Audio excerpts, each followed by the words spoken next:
कायेन वाचा मनसेन्द्रियैर्वा बुद्ध्यात्मना वा प्रकृतिस्वभावात् करोमि यज्जत् सकलं परस्मै नारायणाय समर्पयामि। नाहं कर्ता हरिकर्ता तत्पूजा कर्म चाखिलं यज्जत् कर्म करोमि तत्तत् अखिलं शंभो तवाराधनम्। श्री स्वामी चिदानंद चरणों मनसा स्मरामि, श्री स्वामी चिदानंद चरणों वचसा गृह्णामि, श्री स्वामी चिदानंद चरणों शिरसा नमामि, श्री स्वामी चिदानंद चरणों शरणं प्रपद्ये। ध्यानमूलं गुरोर्मूर्तिः पूजामूलं गुरोः पदं मंत्रमूलं गुरोर्वाक्यं मोक्षमूलं गुरोः कृपा। त्वं हि विष्णुं विरञ्चिस्त्वं त्वं च देवो महेश्वरः त्वमेव शक्तिरूपोऽसि निर्गुणस्त्वं सनातन। ईश्वरो गुरुरात्मेति मूर्तिभेदविभागिने व्योमवद्व्याप्तदेहाय श्री दक्षिणामूर्तये नमः। निधये सर्वविद्यानां भिषजे भवरोगिणां गुरवे सर्वलोकानां श्री दक्षिणामूर्तये नमः। नित्यं शुद्धं निराभासं निराकारं निरंजनं नित्यबोधं चिदानंदं गुरुं ब्रह्मा नमाम्यहम्। ओम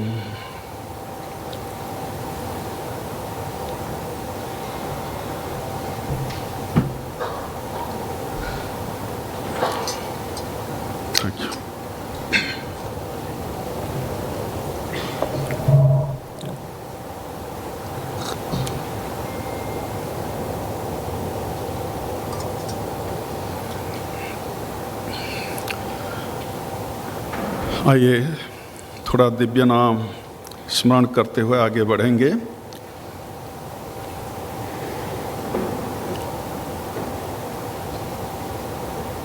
हरे राम राम राम हरे हरे हरे कृष्ण कृष्ण कृष्ण हरे हरे हरे राम राम राम हरे हरे हरे कृष्ण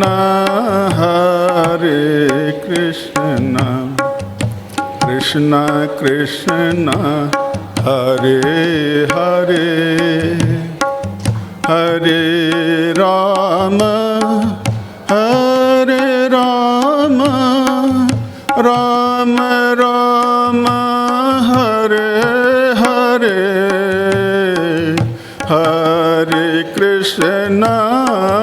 हरे कृष्ण कृष्ण कृष्ण हरे हरे हरे राम हरे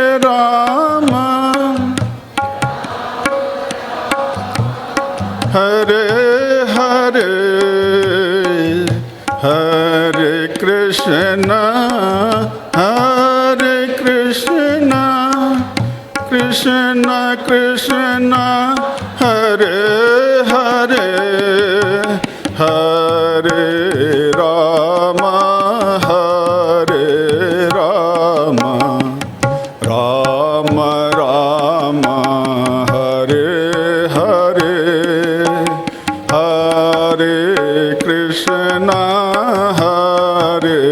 कृष्ण कृष्ण कृष्ण हरे हरे हरे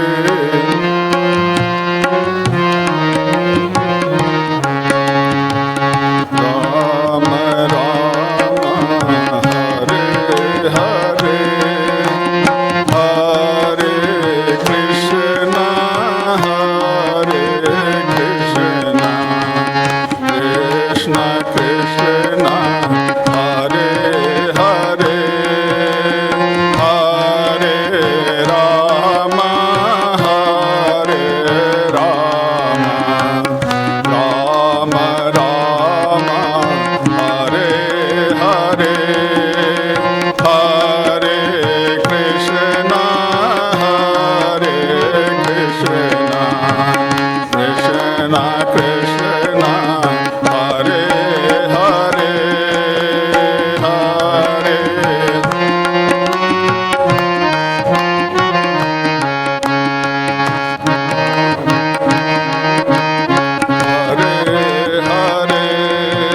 हरे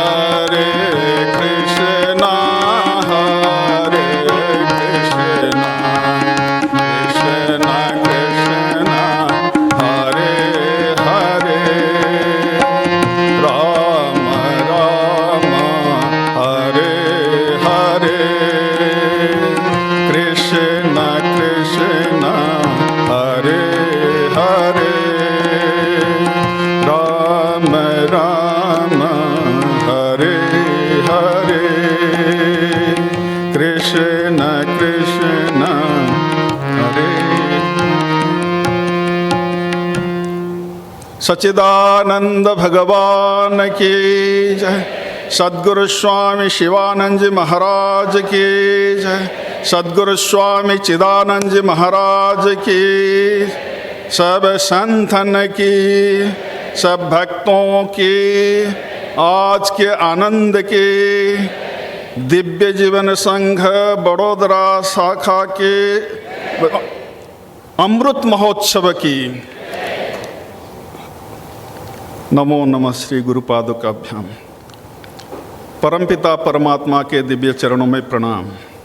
सद्गुरुदेव स्वामी शिवानंद, सद्गुरुदेव स्वामी चिदानंद, जितने भी महानारायण महाविष्णु से गुरु परंपरा में जो भी संत आए हैं आज तक इस धरा पर, सभी को नमन करते हुए और उसी संत वर्गों का रिप्रेजेंटेटिव करते हुए मेरे समक्ष जो संत वर्ग बैठे हैं, सभी को नमन करते हुए, सबका आशीर्वाद भिक्षा करते हुए, विभिन्न नाम रूप में गुरुदेव स्वामी शिवानंद का दृष्टिकोण में जब वो दिव्य उपलब्धि के बाद और जो भी उनको उपलब्धि होता उसी को दूसरों में बांटने में जो हमेशा आतुर रहते थे, तो भारत श्रीलंका परिभ्रमण के समय में विश्वरूप के रूप में दर्शन करते हुए वो एक ही सत्ता इसी मशीन के माध्यम से बोल रहे हैं और वही एक ही सत्ता विभिन्न नाम रूप से उसी को ही श्रवण कर रहे हैं।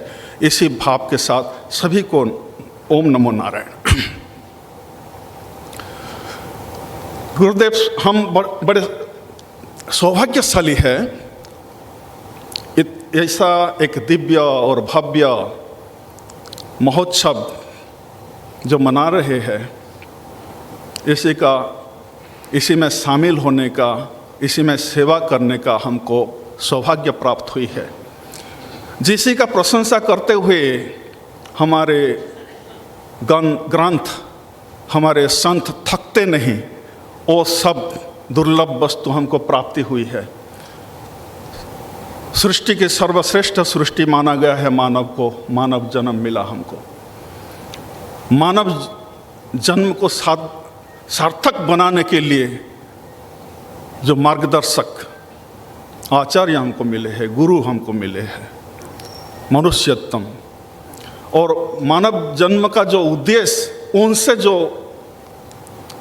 अगर हम किसी पूर्व संस्कार के कारण अगर अज्ञान अंधकार में सड़ रहे थे, ऐसा कोई दिव्य दृष्टा संत का दर्शन और शरण लेके जब उसी लक्ष्य के प्रति हमको जो चेतना मिला, उसी के प्रति, वो लक्ष्य के प्रति भी हम, वो प्यास भी हम में है, जिसको मुमुक्षा के नाम से जानते हैं, मनुष्यतम, मुमुक्षुतम, महापुरुष, संश्रय। ये तीनों को सबसे दुर्लभ माना गया है और तीनों प्राप्त हुई है हमको। यहाँ आज के जो विषय है उसी के ऊपर हम सीमित रहेंगे, लेकिन हम परम सौभाग्यशाली है कि हमको कोई किताब पढ़ना जरूरी नहीं है वो संदेश को पहुंचाने के लिए। गुरुदेव ही हमारे लिए जीवंत दृष्टांत है। गुरुदेव, उनका जीवनी, how God came into my life, ईश्वर मेरे जीवन में कैसे आए, वो एक ही आर्टिकल अगर पढ़ेंगे तो बालपन से लेकर एक एक स्टेप करके कैसे वो उस विकास हुई और वो दिव्यद्रष्टा बने, उसी के आधार पर हम आगे बढ़ेंगे। और जो उनका अनुभव हुआ, उसी अनुभव को साझा करने के लिए जो माध्यम चुने, उसी को ही दिव्य जीवन का नाम दिया हो। और जब गुरुदेव मलेशिया से हिमालय को प्रस्थान किए, हिमालय में पहुंच गए, संन्यास होने के बाद साधनारत रहे। अगर हिमालय आके बहुत सारे साधु संत का आशीर्वाद मुझे मिला, दर्शन मिला, बहुत कठोर साधना तपस्या के परिणाम स्वरूप एक दिन कृष्ण भगवान मुझे दर्शन दिए, ये बात अगर बताऊं तो ये पूर्ण सत्य नहीं है। बोले ये पूर्ण सत्व नहीं है, क्योंकि हमारे ग्रंथ और संत ने वो पूर्ण सत्ता के लिए जो बात बताई है वो अनादि और अनंत है, अविनाशी तत्व है, स्थान काल के परे है, अपना मन वाणी से परे है। ऐसा एक परातत्व किसी एक क्षणिक समय के लिए किसी एक रूप में दर्शन दिए, ये बात बड़े सहजता से हम, सरलता से हम आसानी से ये जवाब दे सकते। लेकिन ये जब अगर मैं बताऊं कि कृष्ण भगवान बहुत सारे साधु संत का आशीर्वाद के कारण, कठोर तपस्या के कारण एक दिन मुझे इतने समय के लिए दर्शन दिए, तो वो अधूरा सत्य है बोलते हैं। और धीरे धीरे जो उनका अनुभव का विकास हुआ, उसी को साझा करने के लिए दिव्य जीवन संघ का रूप लिया, माध्यम चुने वो, उसी व्हीकल का नाम ही दिव्य जीवन दिए। और अपना उपलब्धि को जन जन तक पहुंचाने के लिए तमाम भारत भ्रमण किए और अपना ही बात, माने सैद्धांतिक बात हम बहुत हासिल कर लिए, लेकिन व्यवहार में उसी को हम कैसा जीना है वो कला अगर नहीं अपनाएं तो सिद्धांत जानते हुए भी हम उसी स्वाद से वंचित हो जाएंगे। इसीलिए उसी का अभाव उनके समय में देखने मिलता था उसी एरिया में, मुनिकीर्ति की एरिया में। तो जो भी संत उधर जाते थे केवल तपस्या में चले जाते थे, कठोर साधना में चले जाते थे, मौन धारण पूर्वक रहते थे, और जो भी उनका उपलब्धि होता था, दिव्य दृष्टा माने प्रज्ञावान संत, पूरा हाईली एलिवेटेड एनलाइटेंड संत होने के बावजूद भी बाकी जो आम जनता हजारों संख्या में उधर जाते थे, उनसे कोई लाभ उनको नहीं मिलता था। जो मौन संत है, हो सकता है कि एक शक्तिपात के जो एक टेक्निक है, उसी शक्तिपात के द्वारा अपना सिद्धि को ट्रांसमिट कर सकते। हो सकता है उनका अनुयायी प्रबुद्ध हो सकते, वो जैसा हो सकता है, नहीं भी हो सकते। और जो लोग, कुछ लोग पूरा अपने साधना में ही व्यस्त रहते थे, दूसरों के लिए बिल्कुल समय नहीं था। तो इसीलिए बहुजन हिताय बहुजन सुखाय, ये भाव से सब जन जन तक सबका कल्याण की भावना रखते हुए गुरुदेव खाली सिद्धांतिक बात केवल हमारे ज्ञान में ही सीमित नहीं रख के इसको कैसा व्यवहार में अपना जाए, और बारी भीड़ जो कि घर गृहस्थी में ही है, अपने अपने धंधे में ही बिजी रहते, तो उनका उद्धार कैसा होगा? इतना भी स्वार्थी नहीं होना चाहिए बोल के वो शुरू किए सिद्धांत के साथ साधना, सिद्धांत के साथ व्यवहार कैसा अपना जाए। और वो प्रैक्टिकल शिक्षा देने के लिए अपने आश्रम में ही उनका लेबोरेटरी स्टार्ट किए, और वो लेबोरेटरी है योग वेदांत फॉरेस्ट एकेडमी। उनके समय में यूनिवर्सिटी के नाम से जाना जाता था, और योग वेदांत फॉरेस्ट एकेडमी स्वामी शिवानंद का मानस पुत्र है। तो उसी में केवल सैद्धांतिक बात का टीचिंग नहीं देते हुए कैसा व्यवहार में उसी को हम जी सकते, उसी बात को ही वो साझा किए हैं।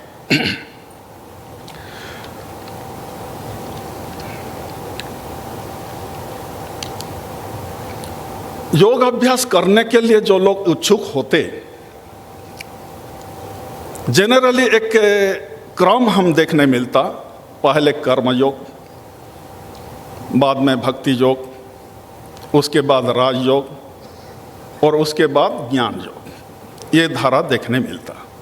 लेकिन हमारे भारत भूमि में ऐसा एक आचार्य हुए रामानुजाचार्य, उनका कहना है कि बिना जाने कैसे दूसरों को हम प्रेम कर सकते, तो इसीलिए जानने से पहले प्रेम करने से पहले जानना बहुत आवश्यक है, इसलिए ज्ञान के बाद ही भक्ति आता, उनका कहना है। तो पराभक्ति और ज्ञान में कोई अंतर नहीं है। तो इसी में विकास लाने के लिए गुरुदेव भी हमको जो दिव्य जीवन की साधना का सूत्र दिए हैं, उनका सूत्र में भी उनका जो हमारा दिव्य जीवन का प्रतीक चिन्ह है, लोगो जो है, उसी में 4 शब्द को चुने हैं: सेवा, भक्ति, सेवा, प्रेम, ध्यान और ज्ञान, रियलाइजेशन। तो पहले सेवा से शुरू करना है। गुरुदेव बोलते हैं to serve the self is karmayoga. सेवा के मतलब निष्काम सेवा, निष्काम कर्मयोग को सेवा कहा गया है। और निष्काम सेवा से ही, निष्काम कर्मयोग से ही अपना संस्कार में सुधार आता, प्यूरिटी का विकास होता, और जो हमारे असली दिव्य तत्व का पर्दा बन के ढक के रखा है, और वो होते हुए भी हमको उसी का अनुभव नहीं मिल रहा है, उसी स्वाद से हम वंचित हो रहा है, वो पर्दा हट जाता और वो दिव्य झलक की वाइब्रेशन हमको मिलता। तो कोई सैद्धांतिक बात नहीं जानते हुए ध्यान ही सर्वश्रेष्ठ साधना बोल के ध्यान को अपनाते। और उधर भी गुरुदेव के समय में अभी जो पोस्ट ऑफिस है उसके ऊपर एक लंबा बरामदा था उसके साथ, और उसी बरामदा में, उस एक हॉल में वहाँ उनका डाइनिंग हॉल भी चलता था, उधर उनका सत्संग भी चलता था, भजन कीर्तन भी चलता था, मल्टीपर्पस उसी में ही चलता था। तो रोज़ स्वामी जी का दिनचर्या में ऐसा था कि सुबह 4 बजे अपने कमरा से बाहर निकल के, अभी भी उत्तराखंड में उधर शिवानंद आश्रम जाएंगे तो ठंडी दिन में इतना तेज़ हवा, ठंडी हवा चलती है कि अब ठिठुर जाएंगे, अभी पोल्यूटेड समय में भी। लेकिन उसी टाइम में क्या होगा अंदाज़ा लगा सकते हम। तो गुरुदेव बड़ा ओवरकोट पहन के एक साल को अब सापा लगा के वो निकलते थे ठीक 4 बजे, और 4:15 बजे से 6 बजे तक ध्यान क्लास चलता था, और गुरुदेव निश्चित रूप से उसी क्लास को, ध्यान क्लास को आते थे, उनका उपस्थिति में ही ध्यान क्लास चलता था। तो सारे इनमेट, उस टाइम ज़्यादा संख्या नहीं थे, इनमेट और आगंतुक जो भी अतिथि होते थे वो लोग भी उसी क्लास में आके बैठते थे। लेकिन एक साउथ इंडियन एक आगंतुक जो आश्रम विजिट किए थे, उनको वो ध्यान क्लास में कोई दिलचस्पी नहीं थी। तो वो रोज जाके 4 बजे निकल जाते और एक बड़ा पत्थर के चोटी पर बैठ के वो ध्यान करके लगभग 7 बजे के बाद ही वो उधर से वापस आते। एक दिन स्वामी जी का सुबह का ध्यान क्लास ख़त्म हो गया। ख़त्म होने के बाद बाकी शिष्यों के साथ एक सीमेंट बेंच में बैठ के उधर हॉल के अंदर बात करते करते वो साधक अंदर प्रवेश करते। स्वामी जी एक आंख बंद करके उनके ओर देखने लगे। तो स्वामी जी इसी रूप से जब देखते तो सबको पता चल जाता कि स्वामी जी कुछ रहस्यमय बात बताने वाले हैं। तो स्वामी जी की ओर सबका ध्यान आकर्षित हुआ। तो वो साधक बताते, स्वामी जी मैं रोज़ 4 बजे से 7 बजे तक ध्यान करता हूँ। स्वामी जी बहुत प्रशंसा करते उनको सबके सामने, बहुत प्रशंसा कर, बहुत अच्छा है, बहुत अच्छा है, इसी के लिए तो यहाँ आश्रम है और इसी के लिए ही इधर लोग आते घर दूर दूर से। बाद में तुरंत ही स्वामी जी का रुख बदल जाता, गर्जना करने लगते। ध्यान कर रहे हैं, ध्यान का मतलब भी आपको पता है। ध्यान का मतलब और शाश्वत तत्व के साथ शामिल हो जाना। वो इतना ऊर्जा का माने ट्रेजरी है, जो ऊर्जा, जो उत्साह उनसे प्रभावान होता। आपका चेहरा बता रहे कि आप नींद से जग के अभी भी आ रहे हैं, अभी भी आपका शरीर में आलसीपन देखने मिल रहा है, आलसी का झलक दिखने मिल रहा है। ध्यान कर रहे हैं। उसी समय में कोई रनिंग वाटर का कोई व्यवस्था नहीं था। सारे साधक कतार लगाते हुए गंगा से पानी बकेट में भर के पासन करके एक हाथ से दूसरी हाथ टांकी भर रहे थे, टैंक में पानी फिल कर रहे थे। तो वो उनको देखा के बोले जाओ उनके साथ टांकी में पानी भरो, तब जाके आपको ध्यान का स्वाद, समाधि का स्वाद पता चलेगा। खाली सीधा बैठने से, निडोल बैठ देने से ध्यान नहीं होता। अगर इसको ध्यान मानेंगे तो ये गंगा में पड़े हुए जो पत्थर क्या कर रहे हैं, उनमें कभी प्रबुद्धता आई? तो ध्यान का मतलब केवल पत्थर जैसा निडोल बैठ जाना, सीधा बैठना ही ध्यान नहीं होता। तो उनको ऐसा फटकारे, अर्थात प्रैक्टिकल सेंट थे जो भी प्रैक्टिकली उसी दिशा में विकास ला सकते, वो टिप्स ही देते थे। दूसरा, स्वामी जी का मन में आया, जब उधर पहुंच गए, उनका एक सीनियर डेवोटी शिष्य परमानंद जी थे। उनको चिट्ठी लिख के बोलते कि परमानंद जी, केवल भगवान का दिव्य नाम स्मरण के द्वारा तमाम दुनिया को हम बदल सकते हैं। इसलिए स्वामी जी का उसी समय इनिशियल जो थॉट था कि केवल भगवान का नाम स्मरण करो, किसी पेड़ के अंदर एकांत में बैठ जाओ और भगवान का नाम स्मरण करो। और अपना शिष्य को पत्र लिखते हुए उनके समय में ही बहुत सारे कीर्तन मंडली, संकीर्तन मंडली वो अपने अध्यक्षता से वो तैयार रखे और कभी कभी संकीर्तन का सम्मेलन ही करते थे और उसी में वो अध्यक्षता करते थे। लेकिन आगे चल के देखने मिला कि वो तो इमोशनल हो रहे हैं, उछल कूद कर रहे हैं। और दूसरा है, माने स्वर का कंपटीशन चल रहा है, प्रतियोगिता चल रहा है, तो ये भी उद्देश्य से हट रहे हैं। तो इसी में भी कुछ माने परिवर्तन करना जरूरी है।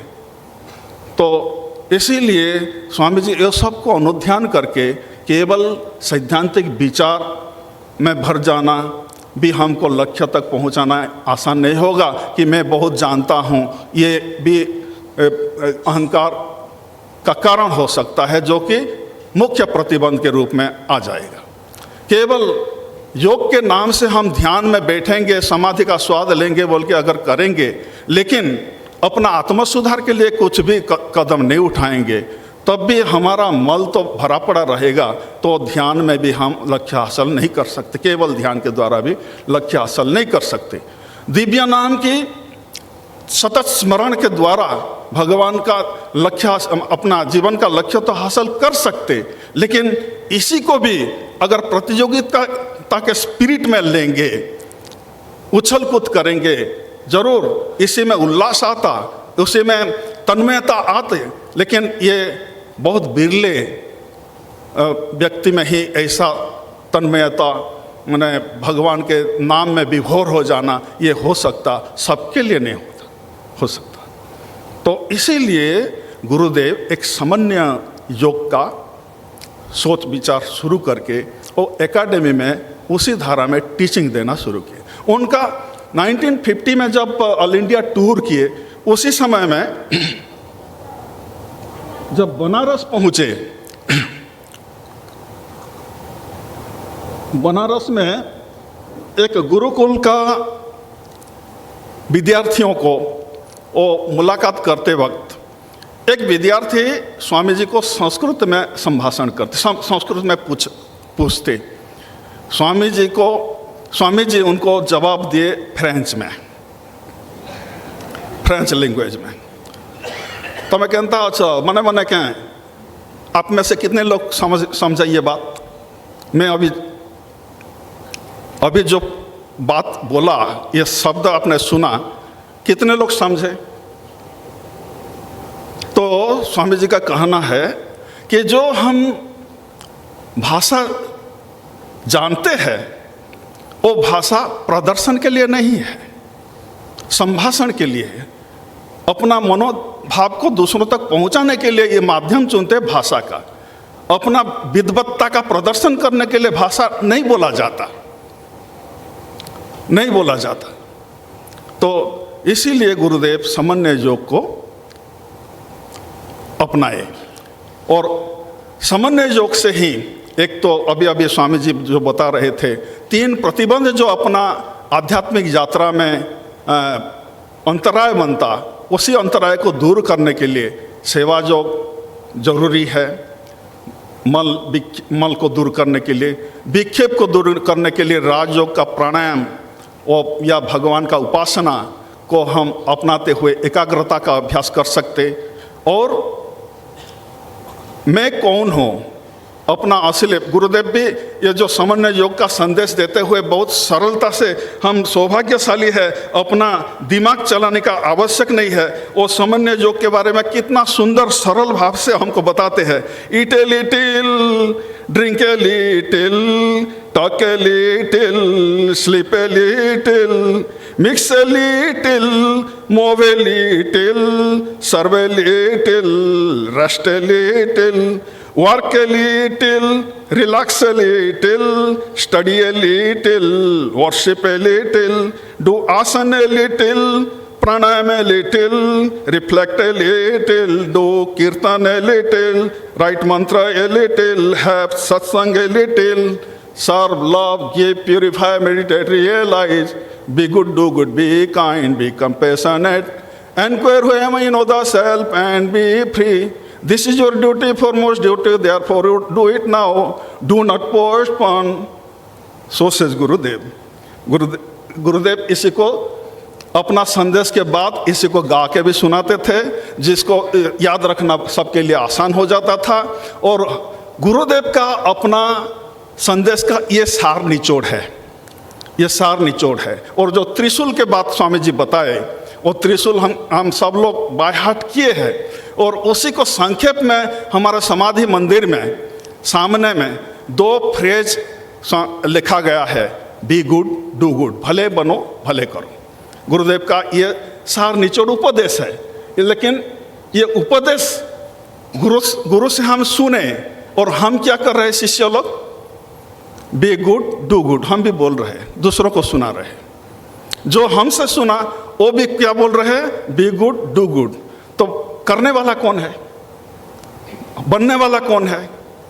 उनसे सुनने के बाद हमारे मन में ये भाव जगना चाहिए, ये गुरु वाणी है, ये गुरु का मेरे लिए उपदेश है, तो मैं भला बनूंगा, मैं भला करूंगा, ये संकल्प आना चाहिए। अगर ये बात हमारे गुरु इतना सुंदर बात उपदेश दिए बोल के अगर हम प्रचार के द्वारा केवल इसी को बताएंगे, तो हमसे सुन के बाकी लोग भी बताएंगे दिव्य जीवन का वाणी क्या है? Be good do good, be good do good, भले बनो भला करो, भले बनो भला करो। सब लोग बाय हार्ट कर लेंगे, लेकिन कैसा भला बनना है, कैसा भला करना है, वो खुद अपनाएंगे नहीं। दिव्यता, दिव्यता के मतलब to serve the self is karma yoga, to love the self is bhakti yoga, to know the self is jnana yoga. हर योग के साथ अगर सेल्फ को भूल के हम केवल जानने में सीमित रहे, अगर सेल्फ को भूल के, आत्मा को भूल के, आत्मा अज्ञान के साथ अगर हम प्रेम कर रहे तो वो काम बनेगा, वो प्रेम नहीं होगा। खुद को भूल के, अपना असलियत को नहीं जान के अगर सेवा करेंगे वो भी स्वार्थी हो सकता है। अपना स्वार्थ साधन के लिए जैसे चापलूसी लोग करते, सामने तो वाह करेंगे, पीछे उनका कोई बुराई का चर्चा करते, तो वो होता।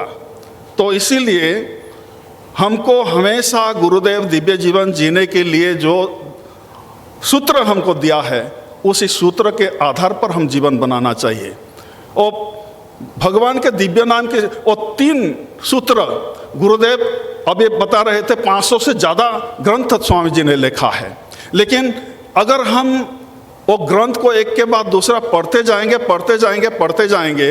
और सारे ग्रंथ पढ़ते पढ़ते माने शब्द जाल महारण्य चित्त विक्षेप कारक, तो उसी में उलझ जाएंगे।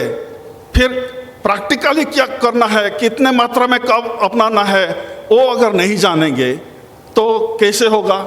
इसीलिए गुरुदेव शास्त्रीय ज्ञान को जीवन में अपनाने के लिए क्या किए, एक किताब लिखे और एक शास्त्र लिखे जिसका नाम है साधना। साधना के शास्त्र में गुरुदेव हमको 3 सूत्र खास करके बताते हैं। पहला सूत्र वो बताते हैं दिव्य जीवन जीने के लिए, अपना जीवन को धन्य बनाने के लिए पहला सूत्र बताते हैं constant remembrance of Lord's name, भगवान की दिव्य नाम की सतत स्मरण करना, सतत स्मरण करना। और गुरुदेव जप योग में, भक्ति योग में भी ये बात को बताते हैं, constant remembrance of Lord's name is the easiest, surest, safest and quickest way to God realisation. ये अपना जीवन का लक्ष्य हासिल करने के लिए बहुत सरल, सुगम और निश्चित पंथा है। निश्चित रूप से लक्ष्य हासिल किया जा सकता है भगवान का दिव्य नाम का सतत स्मरण से। दूसरा सूत्र वो बताते हैं कि cultivation of virtues. Gita practical Vedanta है। गीता में ही एक चैप्टर है दैवासुर संपद विभाग योगा, उसी में दिव्य गुण क्या है, आसुरी गुण क्या है, उसी का लिस्ट है। गुरुदेव उसी के ऊपर भी बहुत बड़ा एक वॉल्यूम लिखा है, cultivation of virtues, eradication of vices. तो वो किताब में भी बहुत सारे लंबा लिस्ट है वर्च्यूज का। लेकिन दिव्य जीवन जीने के लिए वो 3 दिव्य गुण को आत्मसात करने के लिए, जीवन में अपनाने के लिए बोलते हैं सत्य आचरण करो, सत्य को अपनाओ, अहिंसा अर्थात विश्व प्रेम को अपनाओ, और पवित्रमय जीवन जियो, जिसी को ब्रह्मचर्य का नाम दिया है, अर्थात टोटल संयम की जीवन अपनाओ। ये 3 गुण को अगर अपनाएंगे तो बाकी सारे सद्गुण आपके अंदर अपने आप विकसित होने लगेंगे। दूसरे सूत्र ये देते हैं constant remembrance of Lord's name, cultivation of virtues, और आखिर में बोलते हैं स्पिरिचुअलाइजेशन ऑफ ऑल एक्टिविटीज। सारे कर्म को स्पिरिचुअलाइज करना है, आध्यात्मिकरण करना है। हम अपने योग्यता के हिसाब से हमको कर्म क्षेत्र मिला है, तो हम हर कर्म को कैसे आध्यात्मिक बना सकते हैं, स्पिरिचुअलाइज कैसे बना सकते हैं। हम इसीलिए भी धन्य है कि हमारे ग्रंथ माने गीता जो प्रैक्टिकल वेदांत हम बोलते हैं, जो जिसी को हम प्रैक्टिस कर सकते, और जिसी को किसी एक गुफा में, किसी एक गुरुकुल में शिक्षा नहीं दिया गया, उधर पूरा शोरगुल हाड़ काट करने के माहौल में, हिंसा की शोरगुल के अंदर उसी ज्ञान को जगत गुरु ने अपना शिष्य को दिए, तो उसी को प्रैक्टिकली हम अगर सामने वाले युद्ध में आया और अर्जुन जब युद्ध में तो वो तो माने सबसे माने बेस्ट वन शिष्य में से गिनती किया जाता था, और युद्ध में हारने जीतने का उनका कोई परवाह नहीं था। इसीलिए जब भगवान को भगवान नहीं जानते, जब परीक्षा की घड़ी आई, अर्थात जब महाभारत की तैयारी हुई, उसी समय में कृष्ण के पास दोनों तरफ से दोनों जाते, अर्जुन भी जाते और दुर्योधन भी जाते। और अर्जुन दोनों को देखने के बाद भगवान बोलते हैं, ठीक है आप किस लिए आए, अपना पर्पस बता दिए। दुर्योधन भी अपना दोनों का एक पर्पस है, ठीक है मैं दोनों को सहायता दूंगा, लेकिन अर्जुन मेरे नज़र में पहले आया, आपसे उम्र से भी छोटे हैं, इसीलिए पहला उनका क्या है, मैं एक तरफ मैं निरस्त्र रहूँगा, दूसरी तरफ मेरा सशस्त्र सेना नारायण सेना रहेंगे, और दोनों में से दोनों चुन लीजिए। लेकिन अर्जुन पहला टॉस जीता है, इसलिए अर्जुन बताए। अगर ईश्वर को ईश्वर नहीं समझते उसी दिन, तो अर्जुन शायद और कुछ चुन लेते, और ईश्वर का संस्कार जो हमारा गुरुकुल में हमको पड़ी हुई है कि ईश्वर सर्वशक्तिमान है, सर्वज्ञ सत्ता है, तो ईश्वर के बिना इच्छा से सूखी पत्ता तक नहीं हिल सकता, तो ये जो संस्कार उनमें था, तो भगवान को ही, मुझे कोई अस्त्र शस्त्र के लिए सेना बल का लिए कोई ज़रूरी नहीं है, मुझे तो आप ही चाहिए, मुझे तो आप ही चाहिए, भगवान को चुन लेते। लेकिन परीक्षा की घड़ी जब आ गया, हम जो कल्पना करते ना, अपना व्यवहार में जो हमको चोट पहुंचाते उनके प्रति द्वेष भाव आ जाता, जो हमको अपमानित करते उनके प्रति द्वेष भाव, शत्रु भाव ऐसा आ जाता, जो प्रशंसा करते उनके प्रति प्रिय भाव आ जाता, जो हमारा कुछ भी थोड़ा कुछ उसी मुसीबत आ गया और उसी समय में कोई सहायता दिया, उनके प्रति प्रेम भाव आ जाता, स्नेह भाव आ जाता। ये व्यवहार में ये होना स्वाभाविक है, होता ही। तो अपने उसी दिन जो जवाब दिया था, जब परीक्षा की घड़ी आई, उसी समय में देखा शत्रु को मारना, शत्रु को जय करना अर्जुन का कोई माने बड़े बात नहीं था, प्रॉब्लम का बात नहीं था, क्योंकि उनका एक नाम ही इसीलिए पड़ गया था विजय, और जहाँ भी जाएंगे विजय लेके ही वो वापस आते। तो लेकिन उसी दिन जिनको शत्रु भाव से वो युद्ध क्षेत्र में पदार्पण किया, सामने शत्रु पक्ष का रक्षा कवच के रूप में जिनके प्रति उनका भक्ति भाव है, प्रेम भाव है, स्नेह भाव है, और जिनको अपना सब कुछ मानते हैं, वो लोग ही उनका रक्षा कवच है, वो ही उनका रक्षा कवच है। उनको पहले नहीं गिराने से शत्रु तक उनका तीर पहुंचेगा ही नहीं। तो उधर वो घबराने लगता, हड़बड़ाने लगता, अपना स्वधर्म में दोष देखने लगता, और स्वधर्म में दोष देखने लगता तो जो गुरुकुल में मिला हुआ संस्कार के आधार पर तर्क करता, सर्वज्ञ सत्ता के सामने अपना ज्ञान का बखान कर रहे हैं, अपना ज्ञान की बखान कर रहे हैं। लेकिन जितना तर्क हो सकता प्रयास करने के बाद जब भगवान की ओर नज़र फिराता, तो भगवान के ऊपर कोई असर नहीं पड़ रहा है, भगवान मन मन मुस्कुरा रहे हैं। तो हड़बड़ाने लगता, हो सकता है मेरे समझ में कहीं त्रुटि हो सकती है, ये सर्वज्ञ सत्ता है, उनमें कोई त्रुटि नहीं। समर्पण की भाव, उधर अपना अहंकार गिर जाता, मैं जो ज्ञानी हूँ, मुझे कर्तव्य का ज्ञान भरपूर है, जो अहंकार था उधर गिरने लगता, और भगवान के चरण में अपने को शिष्यस्ते हम साधि मांगत्वांग प्रपन्नम, उधर तो होता। लेकिन जब तक भगवान ही सब कुछ है, शत्रु मित्र सब कुछ भगवान का ही रूप है, ये दर्शन जब नहीं हुआ विश्व रूप में, तब तक भी वो भगवान के हाथ में साधन, इंस्ट्रूमेंट बनने के लिए तैयार नहीं हुए। तो जब इंस्ट्रूमेंट बन गए, आखिर में क्या दशा हुई? आखिर में क्या दशा हुई?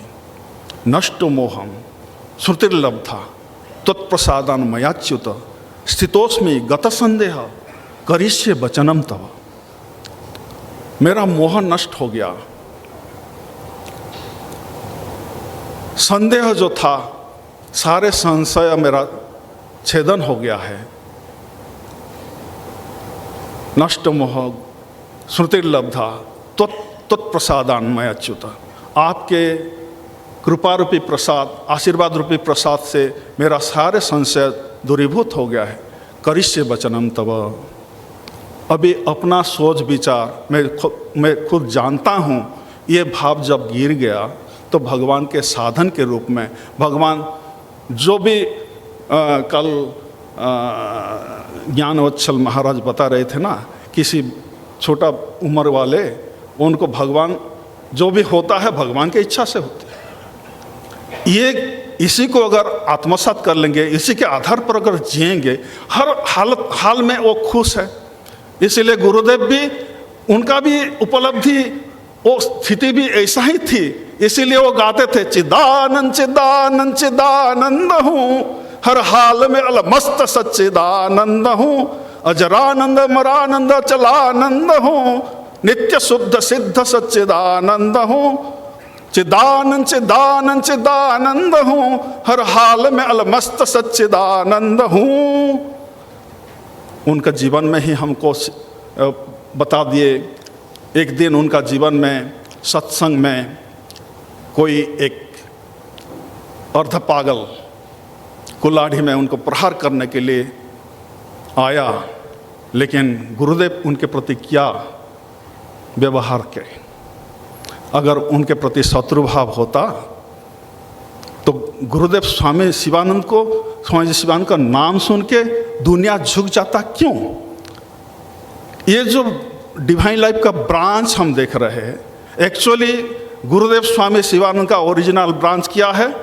चिन्मय मिशन है, बिहार स्कूल ऑफ योगा है, शिवानंद योगा है, इंटरनेशनल योगा सेंटर है, सच्चिदानंद स्वामी जी के द्वारा प्रतिष्ठित, विष्णुदेवानंद जी के द्वारा प्रतिष्ठित, सत्यानंद जी के द्वारा प्रतिष्ठित, चिन्मयानंद जी के द्वारा प्रतिष्ठित, ये सारे ब्रांच है। अर्थात स्वामी शिवानंद सर्वव्यापक है। हम उसी मूल धारा का अनुयायी है, तो हमारा व्यवहार कैसा होना चाहिए? इसीलिए दिव्य जीवन दूसरों को सुधारने के लिए कदम उठाने का जीवन नहीं है, आत्म सुधार की जीवन है। आत्म सुधार की जीवन है। हर गुरुदेव के जीवन में भी उनको भी निंदा करने वाले आए हैं, उनका भी टीका टिप्पणी करने वाले आए हैं। भरी स्टेज में पार्लियामेंट ऑफ वर्ल्ड रिलीजन में जो बड़े बड़े विद्वान के रूप से वो सम्मान करते थे, ऐसा विद्वान को इनवाइट करके उनका अपना किसी लिए लोगों को शब्द उपदेश पहुंचाने के लिए ऐसा विद्वान पुरुष को बुलाए, लेकिन उसी स्टेज में बैठ के भीड़ में क्या बता रहे? ये स्वामी जी मिलेच भाषा बोलते हैं, अंग्रेजी भाषा, मिलेच भाषा बोलते हैं, उनका आलोचना करने लगे। और गुरुदेव स्वामी शिवानंद का जो अनुयायी, गुरुदेव स्वामी शिवानंद को 100% जानने वाला अगर कोई थे तो उनका शिष्य वर्ग में स्वामी चिदानंद जी महाराज थे। मंच परिचालना करने का दायित्व तो उनमें था। बाकी सारे शिष्य आग बबूला हो रहा है, माइक को छीनने के लिए प्रयास कर रहे हैं। स्वामी चिदानंद जी महाराज संभाल लिए सबको। अरे स्वामी शिवानंद जी गुरु महाराज का ये अतिथि है, गुरु महाराज अगर सुन सकते हसमुख होके, तो आप क्यों रिएक्ट कर रहे हैं? अगर हम ये व्यवहार करेंगे तो हम गुरु महाराज का ही अपमान करेंगे, इसलिए संभल जाओ, सबको संभालिए। गुरुदेव जो उपदेश दिया है कि bear injury, bear insult, highest साधना, ये केवल उपदेश नहीं है, चार पांच किताब पढ़ लिए, उसी का बेस्ट सेलर किताब का रूप दे दिए और प्रचार करने लगे। ऐसा नहीं थे स्वामी शिवानंद जी महाराज। जो भी थोड़ा सा उपदेश देते उसी का 10 टाइम्स उसी को दोहराते, करो करो करो करो।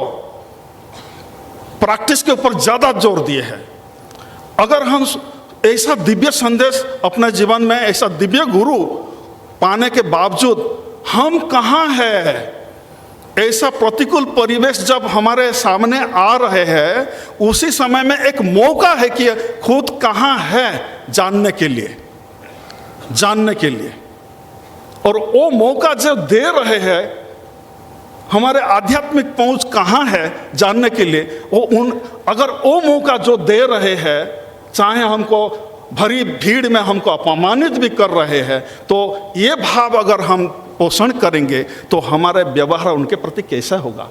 एक मौका दिया, परीक्षा का मौका दिया, और उसी को पास करने के लिए भी मुझे मौका मिला।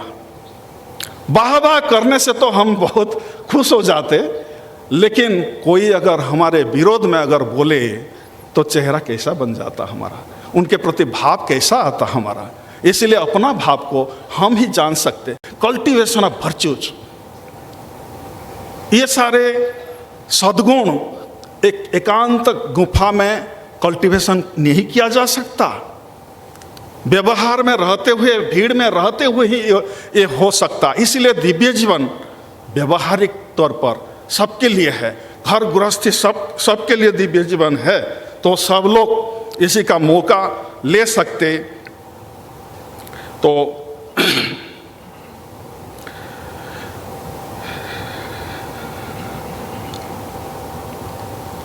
ये 75 ईयर्स का कंप्लीशन है। बड़ोदरा शाखा का बहुत बड़ा कंट्रीब्यूशन है। ये हमारे भारत में जितने भी ब्रांच है, सबका एक उदाहरण है, सुंदर उदाहरण है। इतना सुंदर भव्य सम्मेलनी, इधर गुरुदेव का जीवंत उपस्थिति हमको महसूस हो रहा है।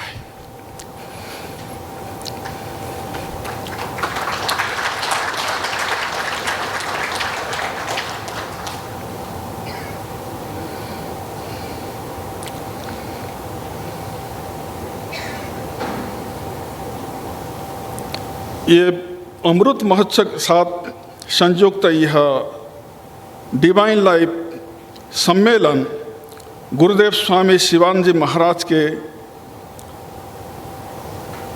शाश्वत संदेश, सेवा करो, प्रेम करो, दान करो, पवित्र बनो, ध्यान करो, साक्षात्कार करो कि दिव्य उत्सव है। गुरुदेव के सार्वभौम उपदेशों से प्रेरित डिवाइन लाइफ सोसाइटी केवल एक संगठन नहीं, यह जीवन को दिव्य रूप से जीने की एक शैली है। दिव्य जीवन का अर्थ है हर विचार को प्रार्थना में,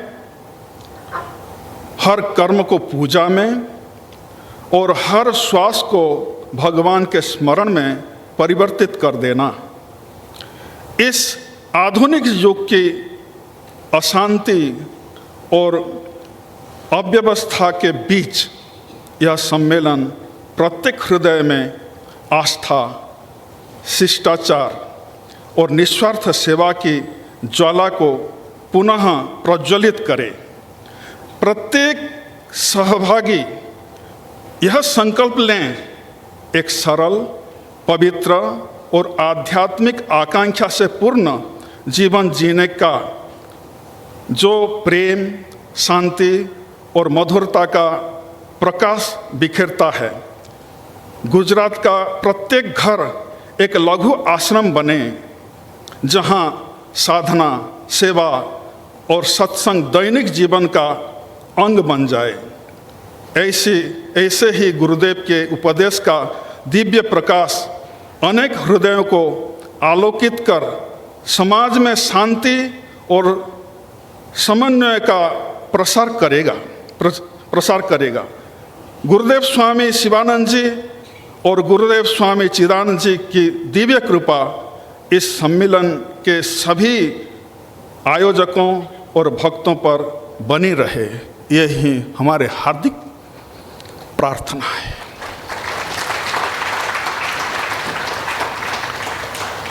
व्यवहार में रहते हुए गुरुदेव के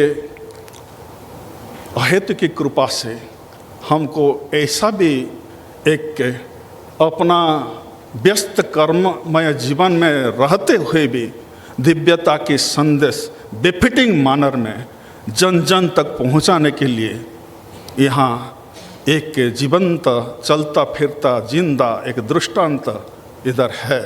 मैं नाम नहीं लूँगा, उनके प्रति मेरा आंतरिक बंधन। ओम शांति। श्री धर्मराज शांति महाराज बहुत भक्त हृदय संत है। जब भी वो अपने गुरुदेव और गुरु महाराज की बात करते हैं तो उनकी आवाज़ रुक जाती है। 2015-2016 में गुरु महाराज स्वामी श्री चिदानंद जी महाराज के जन्म शताब्दी महोत्सव पर अखिल भारत यात्रा का आयोजन हुआ था, जहाँ 120 दिन तक यात्रा हुई थी और हम भी स्वामी जी के साथ सहयात्री थे। और जब भी वो गुरुदेव स्वामी चिदानंद जी महाराज के विषय में बात करते थे तो इनकी आवाज़ रुक जाती थी, इतने इमोशन से वो फील हो जाते हैं।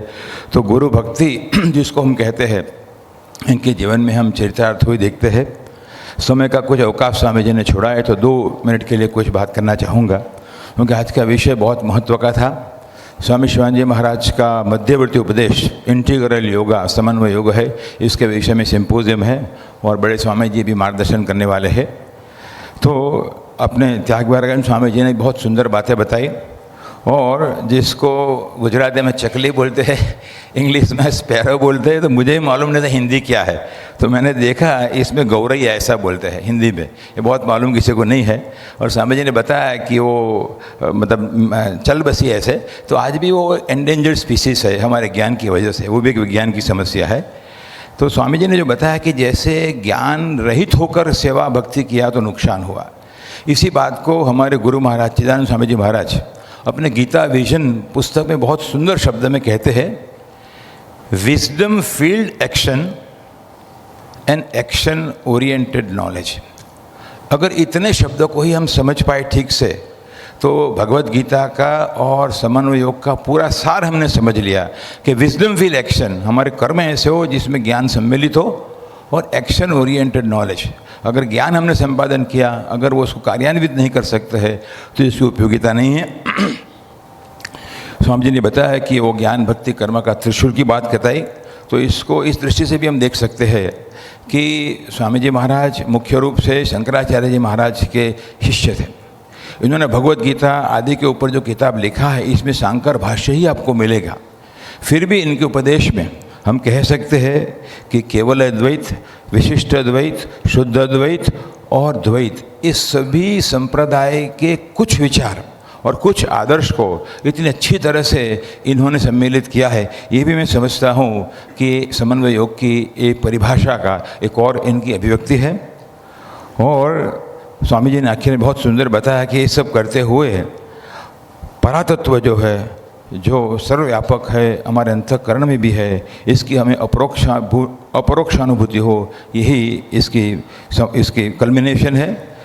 धर्माश्रय महाराज ने बहुत भाव से भर बातों में बात बताई कि स्वामी जी महाराज वो जैसे सब जीवानंद कहते हैं, तो उनके जीवन के प्रारंभिक स्टेज पे जो सविशेष ज्ञान है, जो मेडिकल नॉलेज है, इसका प्रसार किया, और पिछली अवस्था में जिसको निर्विशेष ज्ञान, आत्मज्ञान बोलते हैं, इसका स्वामी जी ने प्रचार प्रसार किया। स्वामी जी ने ये बताया कि भगवत जो शंकराचार्य जी महाराज ने जिसे बताया है कि मनुष्यत्व, मुमुक्षुत्व, महापुरुष संशय जीवन में बहुत महत्व है। हमारे गुरु महाराज चिदानंद जी महाराज कहा करते थे कई बार कि तीनों बातें होने के बावजूद भी हमें पूरी आध्यात्मिक प्रगति नहीं होती है, तो एक और बात भी आवश्यक है, वो एक अनुकूल मन, जो शुद्ध मन हो, शांत मन हो, और इसकी जब तक हमें कंपेनियनमेंट नहीं मिलती है, तब तक ये तीन होने से भी हमारा कार्य पूरा नहीं होता है। स्वामी शिवानंद जी महाराज के विषय में उन्होंने कहा कि योग वेदांत फॉरेस्ट एकेडमी ये इनका एक मानस पुत्र है। पहले नाम योग वेदांत फॉरेस्ट यूनिवर्सिटी था, अभी एकेडमी है। और आप सभी को विदित होगा कि एक साल में 3 अवसर पर 60 डेज़ के रेसिडेंशियल फ्री कोर्स आज भी चालू है, जिसको बेसिक कोर्स इन योग एंड वेदांत कहते हैं। और आप सब किसी को इंस्पायर भी कर सकते हो, आप खुद भी इसको पार्टिसिपेट कर सकते हो। स्वामी शिवानंद जी महाराज का चिंतन बहुत गहरा था और बहुत सरल भी था। विचार का जितना डेप्थ था इतनी ही उनकी एक्सप्रेशन में सरलता थी। तो समन्वय योग के बारे में कई बार उन्होंने लिखा है कि जैसे हमारे अंतःकरण में भगवान ने 3 प्रकार की फैकल्टी दिया है। एक है विल, जो इच्छा शक्ति बोलते हैं, एक इमोशन है और एक इंटेलेक्ट है। तो तीनों को हमें इस साधना में जुड़ना है और इसीलिए एक्शन, थॉट एंड फीलिंग, ये 3 का समन्वय बताया। लेकिन स्वामी जी ने बहुत सुंदर बताया कि कितना भी सोचने पर ये एक्शन, थॉट और फीलिंग को आप सेपरेट नहीं कर सकते हो, तीनों सम्मिलित है। इसीलिए इंटीग्रल योग की बात है।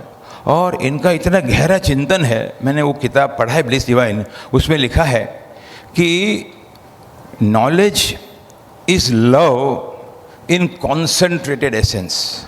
मतलब प्रेम है, इसका घनीभूत रूप होगा तभी वो ज्ञान बनेगा।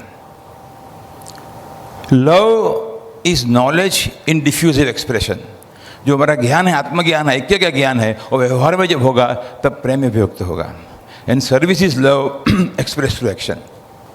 तो सेवा होती है जो अभिव्यक्त होती है प्रेम से। तो इतने सुंदर सुंदर विचार स्वामी जी के हैं, इसका जितना हम चिंतन करेंगे इतना हमें फ़ायदा होगा। और स्वामी जी ने भी ये बात बताई कि to serve the self, to love the self and to know the self, यही एसेंस है। मुख्य रूप से स्वामी ने जो बात बताई, इसको अगर आप ठीक से संकलन करें, समझे, तो हमारे जीवन के आध्यात्मिक साधना के 2 पहलू है। वैसे तो 2 एक दूसरे से भिन्न नहीं है, लेकिन फिर भी समझने के लिए कह सकते हैं, एक है सेवा और एक है साधना। सेवा जो है वो समष्टि के संदर्भ में, हमारे आसपास की जो सृष्टि, इसके विषय में हम सेवा बोलते हैं, और इसके विषय में बी गुड डू गुड आदि मैसेज है। और साधना जो है वो व्यष्टि के संदर्भ में है, और इसके विषय में स्वामी जी ने 3 बातें बताई जो साधना पुस्तक में है। तो मेरा एक नम्र अनुरोध है सभी साधक को यहाँ पे कि गुरु महाराज स्वामी चिदानंद जी महाराज का एक बहुत सुंदर पुस्तक है, the central message of Swami Shivananda to mankind. इनमें इतनी अच्छी तरह से उन्होंने समझाया है कि be good and do good is not the end of spiritual journey. वो एक प्रारंभिक साधना है, और साथ साथ ये भी बताया है कि ये सेवा प्रारंभिक है, लेकिन अंतिम अवस्था प्राप्त तक, रियलाइजेशन, तब तक भी इसका महत्व है। तो सेवा हमारे आध्यात्मिक जीवन में 3 पहलू पर किस प्रकार से रहनी चाहिए, एक बहुत बड़ा फिलोसॉफिकल डिस्क्रिप्शन है।